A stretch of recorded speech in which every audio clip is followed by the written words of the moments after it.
trying to poke, didn't even push the way, didn't really get the prior. Then you're trying to trade auto attacks with your E down. And auto attacks with Halo Blades Kai'Sa, that is the best champion in the game if she gets a long trade 5 auto attacks trade.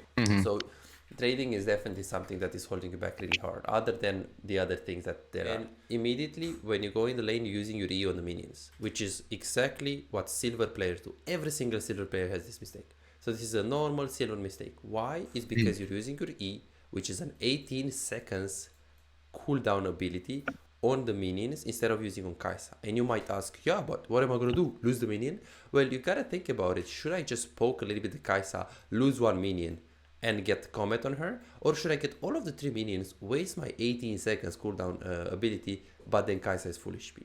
What's going on, guys? Besides here, and into this video we will learn exactly how to play AD carry properly. Macro, decision making, wave management, all of these things are gonna be touched in this video. We're gonna learn it together in this VOD review that I made for a player that wanted to get out of low elo. For those of you who are the first time here, my name is Bizais, and on this channel I post videos on how to get better in League of Legends. So if you wanna improve in LoL 10 times faster, make sure you like, subscribe, hit the notification bell. Remember that what you're seeing right now is a premium personalized coaching session. This guy booked his coaching with me when he was hard stuck in Silver 2 with around 45% win rate. Right now, after around 2 weeks, he climbed instantly to Gold 2 just from one coaching session. This is another person that climbed from Platinum to Master Tier with my coaching. Here is another guy, Gold to Master Tier, currently actually pushing for Grandmaster with my coaching. Are you tired of feeling stuck in your current rank and unable to climb the ladder? Or do you find yourself struggling to convert winning games and make progress?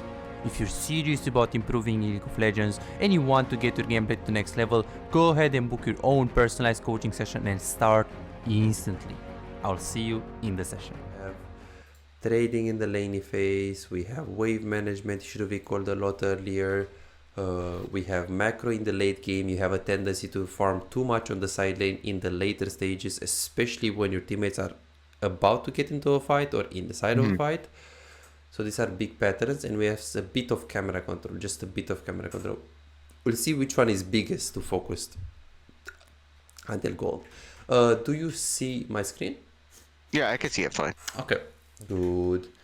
So you have to be careful with the long way that you actually go for right now, because if you get faster to the lane, you can push for level 2 faster, and it's actually very nice for a Varus with combat to push faster, and a Teemo because he's also a range champ. So personally, I would prefer going short way. I mean, if you play against like a Nautilus, Kai'Sa or something big, maybe not go short way. But against Sona, I mean, what can Sona do? Q you? Sure. Poke, yeah. And you have E as well, and you have Teemo blind as well. So in situations where you can go short way, I would go short way because you can get faster in the lane and push the lane right away. That would help you to get level 2, and then you can get some poke on them. You go on the lane right here, and immediately when you go in the lane, you're using your E on the minions, which is exactly what silver players do. Every single silver player has this mistake. So this is a normal silver mistake. Why? Is because you're using your E, which is an 18 seconds cooldown ability on the minions instead of using on Kai'Sa. And you might ask, yeah, but what am I gonna do? Lose the minion? Well, you gotta think about it. Should I just poke a little bit the Kai'Sa, lose one minion, and get combat on her? Or should I get all of the 3 minions, waste my 18 seconds cooldown ability, but then Kai'Sa is full HP, right? So The poke would be way better. Exactly, the poke would be better. Of course, you Because I could whittle her down. But here's the only reason why I didn't think that was a good idea, because the Sona would have just negated the poke. With what? Which with her right now, later on she would have taken heal. Yeah, later on, but you can poke her level 1 like this. She's gonna back off, and then she's not even gonna get level 2. You will get level 2 first, and okay, in 2 minutes she's gonna heal up. Yeah, but in the meantime, for 2 minutes you're gonna have prio, you're gonna poke them, you're gonna have the push, you're gonna be able to ward. It is true, if they have Nami or Sona, they can heal up, yeah, but it doesn't mean at level 1 you don't poke because they have heal. You poke, and if they heal up, then when you can keep poking, because poking is pressure. I mean, yes, if you don't have mana or you're concerned with like with your resources, I wouldn't like keep poking. But if you know you can poke, even if she's gonna heal, if this Kai'Sa backs off a little bit for 2-3 seconds and you get the push and you get level 2 advantage, I mean, yeah, they heal up, but it's a bit of pressure, the fact that you poke them with your ability. So that's why you should have done it in this case. So we've got, you should use short way more to get level 2 advantage faster, and in the lanes where are very very difficult level 1, you should consider going long way. But personally, from my experience in silver and gold, very rarely you're gonna get cheese here, very rarely they're gonna go, there will be some cases, but if you win 7 out of 10 games and you lose 3, 7 because you don't get cheese and 3 because you get cheese, I would take this, because I win 7 Okay. games and I lose 3, you know. So you will lose some, but you will win more than you will lose. So that's how I see it. And then here, this is a fundamental mistake. So the most important thing in this lane, when you have Varus and you have more range than Kaisa and Timo, is to, well, of course you want to poke them, but if you want to poke them, you need to have more minions. You need to create a lead in terms of the minions, because if you don't, then you're gonna walk up and they're gonna trade with you like this. This is extremely bad what you do. You try to walk up when you have 3 minions and they have 3 minions and they have Sona. If they try to go on you right now, they can. If they try to go on Timo right now, they can, and they can force the trade. Look at this. They can force the trade. Look at this. They can just do this. This is very bad. The only reason why you would walk up like this without establishing a minion lead, like let's say you kill 1 here and you have 3 minions against 2 or 3 minions against 1, this is usually the lane, the wave that you should be trading on. The only reason why you would want to trade in this like 3 versus 3 minions, no lead as a minions, is if they have melee support. If they have Alistar and you're doing this, I would say, yeah, good job. But they have Sona. Sona can also poke you. Like if you go right here, and this is Alistar, he's useless. So you're 1v1 and Timo can help you. But if you go right here and you're poking, then Sona can prank you as well. So in other words, going level 2 advantage, going short way so you can get level 2 advantage is important. And usually you want to establish a minion lead before you actually go for poke, unless the enemy support is so weak that you can zone level 1. Like if they have Alistar or Maokai with Q level 1, you can zone level 1. What is he going to do? Q you? Well, he doesn't have range. So this, fundamentally, the laning phase, we didn't prepare the minions. Look at this, you're walking up and you're trying to poke, and it's if you think about it, it's really not good, because trying to poke didn't even push the way, didn't really get the prior. Then you're trying to trade auto attacks with your E down, and auto attacks with Halo Blades Kaisa, that is the best champion in the game if she gets a long trade 5 auto attacks trade. So trading is definitely something that is holding you back really hard, other than the other things that there are. And at least you got 3 potions, which is good. So here, because they have poke, you push, that's nice. You try to poke them. Again, like in terms of the poke, there are many things. With the poke right here, because you're getting level 2 advantage. And if you think about it, look at this E. You're getting a lot of damage. So for example, now you're getting level 2 advantage. Look how close you are to the Sona. Look at your E. Okay, so I guess here were you trying to hit the Kaisa? Or? Kaisa. I see. The thing is, it doesn't really max range. Well, there are like a lot of silver mistakes here.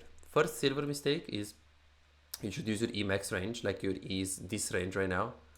So if you can hit it to the edge, so if you hit it like this, and let's say you press it here, right here, but the E is like this, you can hit her. So you can press it right now, you don't need to go here. Because if you go here, you're gonna get hit by Sona. So first of all, the spacing is not there. Second of all, if you ask a challenger player, or not really a platinum player, he will tell you, hey, I wanna focus Sona here. But why would he tell you that? Why would you focus She's Sona? weaker. You can burst her down faster. True, exactly, man. She's one. She has less resistances, magic resist, armor, everything. But he will also tell you, hey, why would I go on this guy that has 95% HP instead of going on this guy that has 90% HP? Maybe we can just poke her, get her to like 10% HP, and then I don't even touch the enemy AD. Because you see, you're splitting your damage a bit on the Sona, a bit on Kaisa. Yeah, but do I want Kaisa to be 90% and Sona 90%? Or do I want to be Sona chunked and Kaisa full HP? Because if Sona is It's better to chunked... have one chunked out. Yeah, because if Sona is chunked, Kaisa also can't walk up. And she's not going to be able to walk up because, well, she's her support. So you see so many mistakes. If we go this, we can stay 3 hours only on your laning phase. But you just want to get gold, so we need to see what you need for gold. So... yeah, in other words, trading in the lane, so you need to be more aware of getting level 2 advantage and getting the minion lead first before trading. And second of all, here you gotta understand what your champion wants to do. Your champion wants to poke with E and Q, and wants to play around the passive. But so the Kai'Sa, if you go face to face, she will out trade you because she might have isolated Q, and she might have 5 auto attacks trade on you. So when you trade here, you really gotta trade shortly. Like now, you auto, and then here you see you're forcing the trade, but this is always lose. For like if she forces you,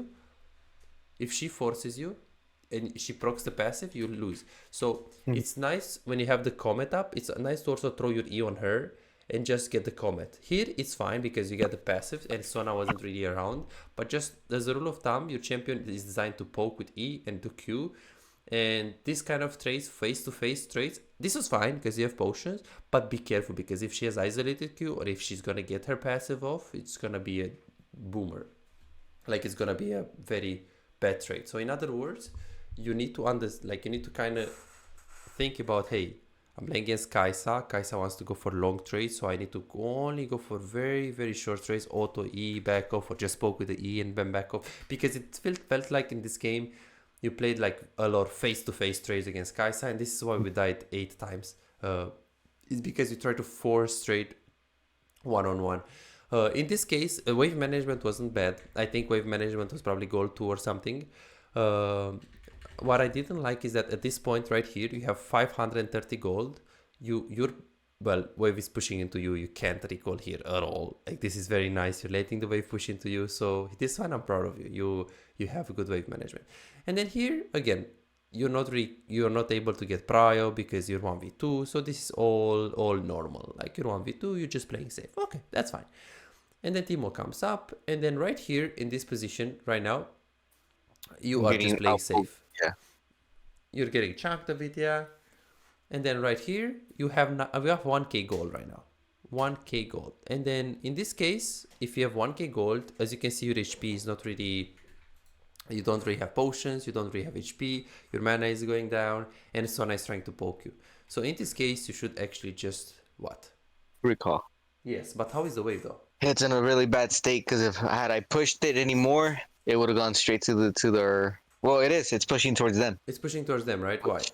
Which they're gonna force a freeze because I did too much. I thinned out the wave way too much, too fast. Okay. A freeze is when a minion wave is gonna sit for a long time in a specific position, and it will be a freeze if it's gonna stay there for like 2 minutes. So my question is, on what side is this wave? It's neutral right now, towards their side.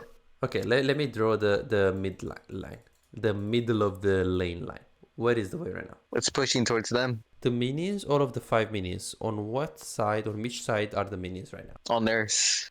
On their side, okay. So I want to ask you, when the enemy incoming minion wave that is coming right now from base, it's actually the tower, okay. If our wave is in the tower, their wave is also in the tower. But their wave is actually gonna meet closer to their tower. Okay, not by much, by like 3 seconds, but it's gonna meet closer to their tower. What is that gonna cause to the wave? What is that gonna do to the wave? A slow push. Into who? Into us. Exactly. So here you should tell me, hey coach, this could be a freeze only if I have 4 minions extra of the enemy wave. Because if I don't, and I only have like 1, 2 minions, 1, 2, 3 minions versus 2, yes, I have more minions, but when the tank wave here, the Giga wave, the big wave is gonna meet closer to their tower, it's gonna blow everything up and it's gonna push into me. Yes, it's a bit harder to stay here because the middle of the lane, the middle of the lane is like this, and again, the blue minions should be right here for it to be in the neutral state. But, well, they are on their side, as you can see. And in this case, it's slow pushing into us because of the next incoming minion wave that pushes into us. And, okay, it could be a freeze only if we have minimum 4 minions extra into the wave. So if we have 6 and they have 2... it's a freeze. You gotta stay because you can't let them freeze. If it's 7 versus 3 or just 4 minions, sometimes even with 3 minions, but with 4 minions you can't go wrong. So here a platinum player will be like, this is a good state for me. Pushing to me. Why not? Why not? Good. It's not a freeze. I have 950 for the Nunku Ivarinovic. I get a potion. I'm Gucci. So I go. Poop, recall. I make sure she doesn't see me when I recall. They will probably push and panic, but don't worry, they have to push this way, so I have got enough time to come back in the lane, you see. This right here is something that can also hold you back. Recall timings. Pretty cool. Because Okay. you're like, okay, That's but I can one of the stay. things we talked about too in the beginning. So Yes, this is good. because here if they are good, if you play like platinum and you try to recall after you push, Sona's gonna stop your recall. Like imagine she follows you right now. She follows you. Like why is she clicking back? What is she scared of? Timo is going for the brushwood. Like she should walk up and stop you. So if you play in platinum, it's just gonna lose a lot. So your recalls are fine, are gold 4 level. Like are very close to be silver, but they're not silver. They are still better than average, I think. Okay, 700 wave management. So here she pushed, and after she pushed, she recalled. Obviously, because you recall first, the fact that she stays for plate is very greedy. Because now you recall, she didn't, and she stays for plate. So if you walk up right here and you stop her recall, she can't recall anymore, or she can, but you're gonna push the wave and get a plate. So the fact that she pushes the wave before recall was good in this case. The fact that she's trying to get the plate before recalling, that's bad. You stay, and here you can slow push 2 or 3 waves, like wait the next wave to come and then crush, or you can crush now. The thing is, if you crush now, you only have non-quiver, so you're most likely not gonna be able to crush it in time. As you can see, look at this. So you try to crush, but the wave is right here. What does this mean? Once again, slow push towards me or freeze because they have all the minions. They're gonna meet up right Yeah. before the tower. Yes. So how is this for you? Bad, horrible. That's probably Exactly. the worst play I did all game. Yeah, so here you should be like, I mean, if I can, Kaisa just recall, so if I push this in time, she's losing the minions. Okay, sure. But if you're not gonna push it in time, she's gonna have a freeze. So you gotta make sure you have the ability. If you have static shift, I'll be like, okay, sure, you're right. You have static shift, you push like a psychopath, boop, instantly make her lose the minions, and it's fine. If it was a cannon, no, because a cannon is very hard to push. But in this specific case, it was just your items. You're not strong enough to do this, so shouldn't really push. This right here, this is a silver. If we fix it, we get gold kind of mistake. Okay. Recall timings, wave management, trading, the most important thing. The biggest thing that you have in the later stages is the thing with farming too much. No, when you just stay on the side. And here, when you're going to mid lane, you should look at the mid lane, because you can see like, yeah, but I'm looking at the minion. True, but is Ryze freezing? Is Ryze hitting the minions? Does Ryze have, like, we don't know exactly. We just know Ryze is mid and I see some minions. Yeah, but maybe he's freezing and you can actually go mid, or maybe he's not freezing and you don't need to go mid. Maybe he just pushed. So it's good to actually check the lane before you go there with the camera control. So wave management 700, we pushed a little bit too fast. You should slow push actually there, because you didn't have enough time to push the wave. Then what happens here? 920, you go in the lane. I think it's when you were pretty scared. Okay, so this is fine. You played 1v2, you actually played slow. Let's see this ultimate though. I think you can just ulti a little bit earlier. Let's see. Yeah, okay, so you should ulti when I should have ulted right there, Yeah. Well, now you don't really have E and Q. The thing is, Timo is around, so I would wait a bit more. Okay, here I would ulti, because That was out of range though. That's right out out of of range. range. Okay, let's go into practice though. Let's go into practice though. So go ahead and share your screen and let's go to practice. That's like oh, like I want to see like a few pixels out of range. Out of range. Yes, I know what I mean. Let's go into practice though. For those of you who are struggling winning and climbing in solo queue but are serious about getting better, I also do coaching for players that want to improve and get their gameplay to the next level. Coaching can't make you better if you just play normals and ARMs and don't like playing ranked, or you don't care about improving, you just play for fun, or let's say you just play the game for like 3 hours, maybe 4 hours per week, and that's about it. Coaching doesn't help you. Coaching can help you if you feel hard stuck, if you struggle carrying games, if you want to stop wasting time auto-piloting and not learning anything, if you run into a circle for a long time, if you want to find out the mistakes that hold you back, or simply maybe you have problems with the wave management, maybe you feel lost throughout the mid game, maybe you struggle with the decision making, macro, and you just want to learn how to do it properly from a professional coach. Or let's say you have difficulties checking the enemy jungle and you die a lot to ganks. Or simply maybe you just want to learn how to carry 1 versus 9 so you can actually climb and stop really wasting time. So what are you waiting for? Go ahead and book your own coaching now and start improving instantly. I'll see you in the session.